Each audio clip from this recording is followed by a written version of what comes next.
केतन कदमच्या पुढे कोण आहे, या बैठका कुठे झाल्या, कुठल्या ठिकाणी बैठका झाल्या, यामध्ये काय एका आरोपींनी 164 ची स्टेटमेंट दिली अशी देखील मला माहिती आहे।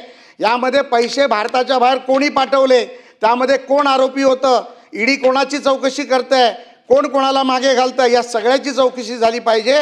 ईडीची चौकशी करेल, परंतु आम्हाला महाराष्ट्र पोलिसांवरती, गृहमंत्र्यांवरती, मुख्यमंत्र्यांवरती, राज्य सरकारवरती, पोलीस आयुक्तांवरती पूर्ण भरोसा आहे सभापती महोदय। त्यामुळे SITच्या माध्यमातून SITने यांना मकोका लावला पाहिजे, तात्काळ ताब्यात घेतलं पाहिजे, या सगळ्यांच्या प्रॉपर्टीज सील केल्या पाहिजे।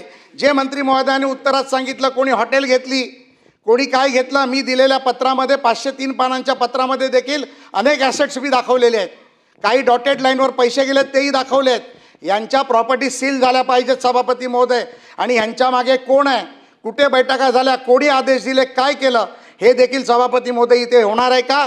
म्हणून मंत्री महोदय, माझं या सर्व गोष्टीचा एकच सारासार आहे, यामध्ये ज्यांचे जामीन झाले त्यांचे रद्द होण्यासाठी आपण प्रयत्न करणार का, आणि पहिलं तात्काळ गृहमंत्र्यांशी बोलून यांना मकोका लावण्याची 24 तासात पूर्तता करणार।